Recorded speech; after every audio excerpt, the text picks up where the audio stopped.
Democrat Party has gone woke, and now they have gone broke. They have their lowest approval ratings ever. Meanwhile, President Trump is enjoying some of his highest favorability ratings ever. He is more popular with the American public than he has ever been. So Caroline Levitt last night reacting a lot to this headline from Axios. They got a lot of attention yesterday into the day-to-day.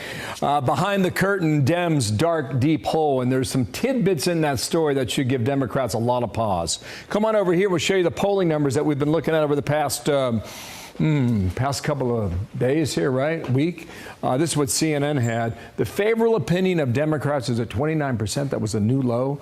Right around the same time, I mean, within hours, NBC had it at 27%. We then came out with our own polling. We had them up a tick at about 30% for Democrats, but still really low right now for congressional approval and approval of the party. Other thing we wanted to look at here was young voters, okay? You see this trend right now? All right, in 2020, that's where Joe Biden was for young American voters. 61%. He owned that group of voters. Then we came to 2024, it was 47 to 51, Trump and Harris. So we got a lot more level between those two in just a period of 4 years. Watch those numbers also. Another thing I want to look at right here. Now, just stop for a second. He said he owned that group. You're right, he did. And then those very same people found out he was incompetent. Then they found out 4 years of Biden caused them, material loss. They found out the hard way. People like me were telling them, don't do it. Don't do it. You're gonna regret it. No, they had to do it. You're right. He did own it. And then reality sank in. As it always does, because reality always wins in the end. Who do you think is the leader of the Democratic Party? You got a lot of names and a lot of faces on this board, but no opinion sticks out. No opinions at 26%. Take a look at that board. I don't know if you can see it. Hang on a second. Let me pull it up larger. You see there? Guess who's at the top? Guess who's at the top? The tippy top, as she would say, Alexandria Ocasio-Cortez with 10%. AOC beats Kamala Harris, Bernie Sanders, Hakeem Jeffries, Barack Hussein Obama, Jasmine Crockett. She even beats Gavin Newsom. How is that even possible? That's the Democrats right now. That's the Democrats. Because all of the normal Democrats, they ran out of town. They said, get out of town. It's like, it's unbelievable. Mark Penn's always got an opinion, former Clinton advisor. Hello, Mark. Good morning to you. Dispense the best free advice that you can now give to that headline that I mentioned in Axios, Mark. Well, unless Democrats undergo a fundamental change here, Democrats could be headed back to 1972 when they got one state, 1984 when they got one state.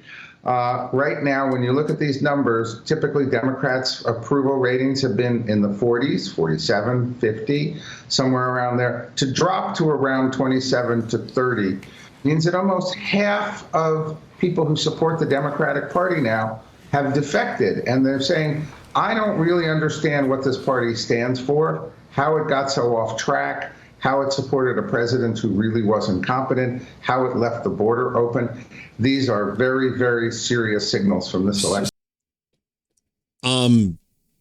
I can show you why they're losing young people, in particular men. I can show you. Oh, no. Hang on a second, because I got to show you this. And you said that members of the DNC should sue him for doing this, since David is a member of the party leadership. He is the vice chairman. I think he's the vice chair. Yeah, he's vice chair. Let me be very specific. I think. Now, they elevated David Hogg. Why? Don't know. It is abominable that an official of a political party who is being paid or supported by that political party to go out and raise money to defeat members of the same party. I think that's a jackassery of the highest level. James, can you tell me if you want to beat Republicans, of which of course lefties never do, they never even run against them. That's one thing. I'm not into beating Democrats. I'm into beating Republicans. And I just will tell you right to your face, I think it's abominable that you have anything to do with the DNC and you're going to go and raise $20 million to beat other Democrats. And you said So Hogg is gung-ho about primarying Democrats, in deep blue states, but deep blue districts. He's like, we're going to primary. It was like, whoa, dude. You're part of leadership. So you can't be putting your thumb on the scale. You don't get to do that. But, look, it's Democrats. So they just come up with brand new rules. What do you think super delegates are? That was just a brand new rule. Okay, look, in the Republican Party, Republicans, at least the establishment, did not want Donald Trump, but the people spoke and Donald Trump won.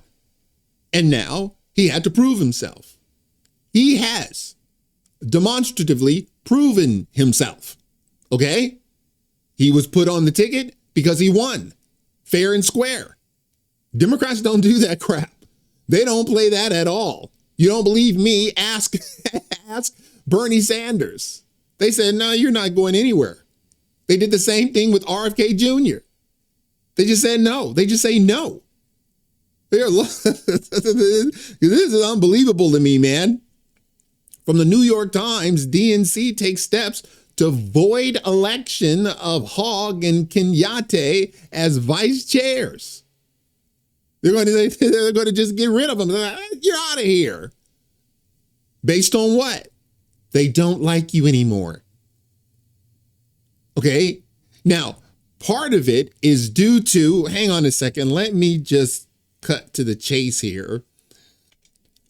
From the New York Times, the ruling by Credentials Committee on Monday was not technically related to Mr. Hogg's decision to engage in primaries. Instead, it was the result of a complaint from one of the losing candidates in the vice chair race, Kaylin Free. Ms. Free said the party had wrongly combined two separate questions into a single vote, putting at a disadvantage the female candidates because of the party's gender parity rule. Gender parity rule, you say? What the heck is that? Oh, I'm glad you asked. Rules specify that when we have a gender non-binary candidate or officer, the non-binary individual is counted as neither male nor female, and the remaining 6 offices must be gender balanced. With the results of the previous 4 elections, our elected officers are currently 2 male and 2 female. In order to be gender balanced, we must elect 1 male, 1 female, and 1 person of any gender. So again, this is what we have to do for this vice chair race.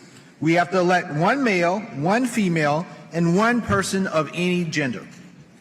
To ensure our process accounts for male, female, and non-binary candidates, we conferred with our RBC co-chair, our LGBT caucus co-chair, and others to ensure that the process is inclusive and meets the gender balance requirements in our rules.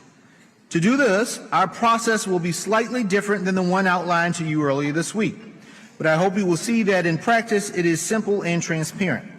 The order of balloting is designed to ensure equal access to the ballot, regardless of gender identity. As we must elect a candidate of any gender as well as 1 male and 1 female vice chair, we will first ask members to elect a candidate of any gender on the first ballot.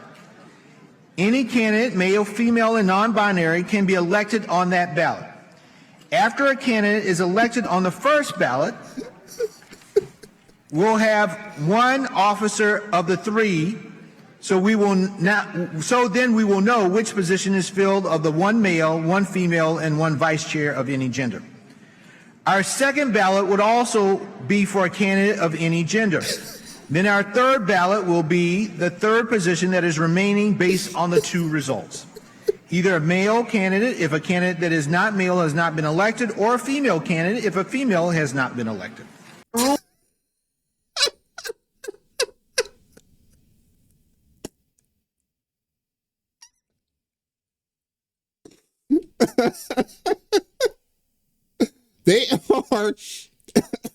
They are hell bent on identity politics. But I'm telling you, those are their rules. And now they're saying they're going to get rid of David Hogg. You're out of here. We're going to invalidate your entire candidacy to be in this vice chair because number one, they don't like him anymore. And number two, they're probably going to give it to a woman. That because the Democrats are overwhelmingly run by women. That's how this works. See, the difference is, you know what Republicans do? We just look for the best candidate. Who you sleep with we don't care. How do you think Scott Bassett got the position of Secretary of the Treasury? Republicans don't care. Can you get the job done? Are you competent? That's all that matters. That's all that matters. For those of you who don't know, he's a homosexual. He's gay. Scott. Trump didn't give a crap about that. You know what he cares about? Whether or not he's competent. We're not going to give you a position just because you're gay. It's ridiculous. We're not going to give you a position just because you're black. That's ridiculous.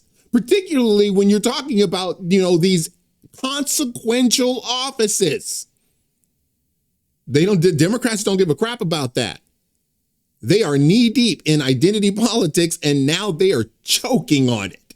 All right, that's it for now. If you like this video, smash the like button and subscribe. And if you're following me on Rumble, please press that follow button. And until the next time, God bless.